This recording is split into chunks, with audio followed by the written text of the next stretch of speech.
নাপাক অবস্থায় মুরগি জবাই করা জায়েজ হবে কিনা। ভাই শহীদুল ইসলাম নাঈম, কারো যদি গোসল ফরজ হয়ে থাকে এই অবস্থায় তিনি মুরগি জবাই করতে পারেন কিনা, উত্তর হলো অবশ্যই পারবেন।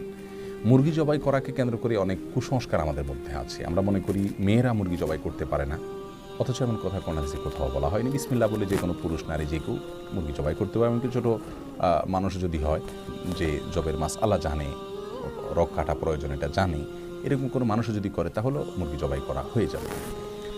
মেয়ে মানুষ মুরগি জবাই করতে পারবেন এমন কোনো কথা নেই, কোনো রকম ক্ষতি এর ফলে হবে না, তিনি করতে পারবেন বিসমিল্লাহ বলি। আর মুরগি জবাই করার জন্য পবিত্র থাকাও কোনো জরুরি না। অপবিত্র অবস্থায় বিনা উদ্যে তো করা যাবেই, এমনকি গোসল ফরজ অবস্থায়ও যদি কেউ জবাই করে তাতেও কোনো অসুবিধা নাই, সে মুরগি খাওয়া যাবে এবং জবাই করা সম্পূর্ণ হালাল হবে।